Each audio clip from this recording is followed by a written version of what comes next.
শুক্রবার রাত ৮টা ঝিনাইদহের নির্জন জনপদ রামচন্দ্রপুর মাঠে হঠাৎ গোলাগুলি। গুলির শব্দ থামার পর শ্মশানঘাট এলাকায় সেচ খালের পাশে ধান খেতে গুলিবিদ্ধ ও জখম হওয়া ৩ জনের লাশ পড়ে থাকতে দেখেন স্থানীয়রা।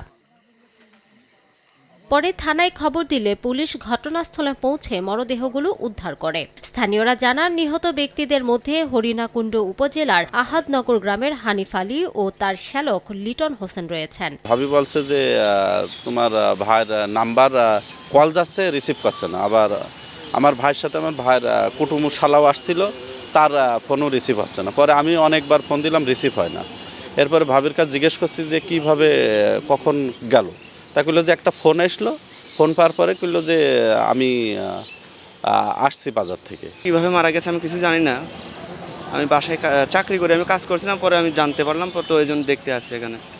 তো আমি চাই এদের সুষ্ঠু বিচার হোক, এটাই। পুলিশ জানায়, নিহত হানিফ পূর্ব বাংলার কমিউনিস্ট পার্টির সাবেক শীর্ষ নেতা ও একাধিক হত্যা মামলার আসামি। হত্যার কারণ জানতে তদন্ত চলছে। 3টি ডেড বডি পাওয়া গেছে।